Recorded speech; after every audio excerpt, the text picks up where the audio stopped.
Welcome, everybody, to the Daily Fantasy Insider MMA All Access Podcast. I'm your host, Dave, otherwise known on Twitter as Dr_Beans, and we're here to break down Dana White Tuesday Night Contender Series for Week 1. First, let's hit that subscribe button down below, and also hit the like button. Now let's get on to the fights. First, we're going to start off with a lightweight matchup between Jose Flores and Jordan Leavitt. Jose Flores is a 32-year-old who's 6'1" with a 73-inch reach. He was previously fought on Dana White's Contender Series on Season 1. He lost to Matt Frivola. In that fight, it was semi-competitive, but Frivola was able to take him down when needed and eventually got the submission. During that fight, you got to see him use his strong leg kicks. He was kicking Frivola to the body and actually hurt him a few times with the leg kicks. That's going to be his big key to this fight, is to keep the fight standing. He does have good BJJ on the ground. He's not too bad, but he's not very good with his takedowns.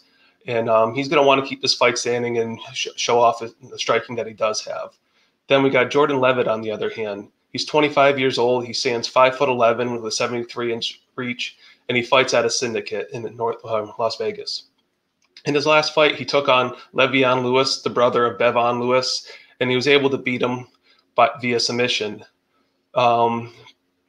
Jordan is a submission specialist. He's got very good BJJ. If you watch most of his fights, he doesn't throw a ton of strikes. Actually, he really doesn't throw any strikes. So that's the biggest key to this. It's not like he's not willing to throw strikes. He just, I don't know if he hasn't really tried to or afraid to or just doesn't have the opportunity to, but he doesn't throw very many strikes. But once he gets his opponent to the ground, he is very good at finding that submissions. He's got the burst attack, and it'll be very interesting if it gets to the mat. My biggest problem with Jordan, though, is he often likes to, if he gets taken down, he likes to stay on his back. He's just trying to find submission from the back, but that always doesn't win in these things and doesn't help when you're trying to get a contract when you're just on your back for 2 to 3 rounds.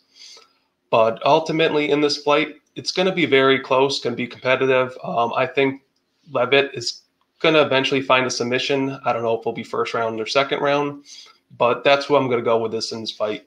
He is currently the betting favorite at -115, and Flores is -105, so very much a pick'em fight, just like I had discussed. Next, we're going to move down to the flyweight division. We got Luis Rodriguez versus Jerome Rivera. Luis Rodriguez is 20 years old. He stands at 5'6". He's from Mexico, and it was very hard to find video on him. I was only able to find 1 or 2 videos of him, but he's a very good boxer. He's very explosive. He hits hard. He's got cardio to go all 3 rounds. But at the same time, too, he's fighting very low-level competition, and we just don't really know how good he is. He is only 20 years old, so he's probably going to keep improving with every fight. On the other hand, we got Jerome Rivera. He's 25 years old. He's huge for the flyweight division. He's 5'10", has a 72.5-inch reach. He's going to be bigger than pretty much everyone in the flyweight division. He loves to use the front kicks to keep his opponents at range, but also uses them, to actually hurt his opponents. Most people know him from when he fought Brandon Royval, who's currently in the UFC. He fell on his elbow and it was nasty. That was one of the worst things you ever want to see. I highly recommend that you don't go look at it unless you like that kind of gory stuff. But he also lost in a close fight to a former UFC fighter in Roberto Sanchez, in which was a very competitive match, and he just got slipped into an armbar. Just had one lapse of a moment late in the 3rd round. But otherwise, Jerome is very good overall. He's a very good, on the ground. And on the feet, he's not bad either. He's got some, like I said, uses his leg strikes. And I think Jerome's going to want to get this fight to the ground if possible, because the longer this fight stands, the more it gives Rodriguez a chance to stay in this fight, and he does hit hard.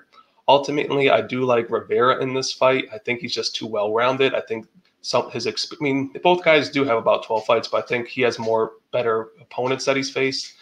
But I know the UFC probably want, Rodriguez to somewhat win because they get that Mexican crowd. He hits hard. He's young. They can build him up, and there's not that many contenders in the flyweight. So I think whoever wins this fight probably going to get a contract too, but I'm going to go with Rivera. Moving on to our next fight, we got Uros versus Mikey Gonzalez. This is the lightweight division, and Medic is a 27-year-old who's 6 feet tall. He's from Alaska. He's fought mostly low-level competition. He's finished all of his fights, most of them in the first. One of them was in the second. He's got 3 KOs, 2 subs. His opponent's combined record at the times he fought him were 12-9. So that can tell you that he's fought low-level competition. He does throw heavy kicks to the body. He's a fast starter. But some question marks for him is he's got bad takedown defense. He's never made it to the 3rd round. So some of that stuff kind of worries me. On the other hand, we got Mikey Gonzalez. He's 34 years old. He's 5'11". He's got some diverse kicks, very dangerous hook kick. But his problem too, just like Medic, is he's got bad takedown defense. But the one thing going for him is he's gone 3 rounds, and I would say he's a little more of a diverse striker and is able to mix, takedowns in if needed. But both guys have faced some terrible competition. And, most people who come from Alaska, whether for Dana White's Contender Series or even any other promotion or any other, UFC level, has not fared very well.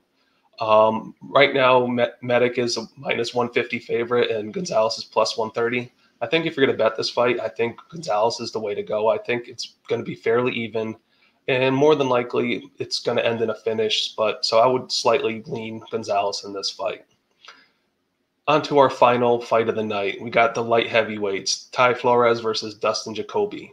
Ty Flores is 26 years old. He stands 6'3", and he fights for Team Elevation. He previously fought at welterweight and middleweight, which is a little bit concerning. Now he's moving up to 205. I mean, he does have good pressure. He has some decent kickboxing, but he's got pretty bad takedown. When he's on his back, he's very lost.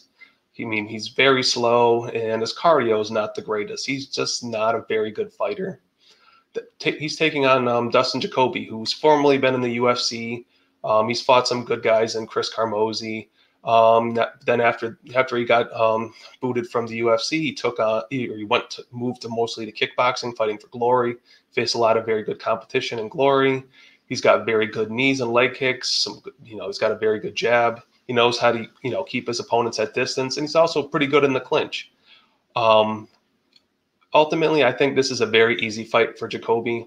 I think, he's going to be able to use that kickboxing, and he's going to piece him apart on the feet, and I think eventually he's going to knock him out, probably end of the 1st round, maybe 2nd round. And Jacoby's got, he's only 11-5, or MMA fighting, but he's got plenty of kickboxing experience, and I think that experience is just going to be way too much. But ultimately, I'm going to go Jacoby in this fight.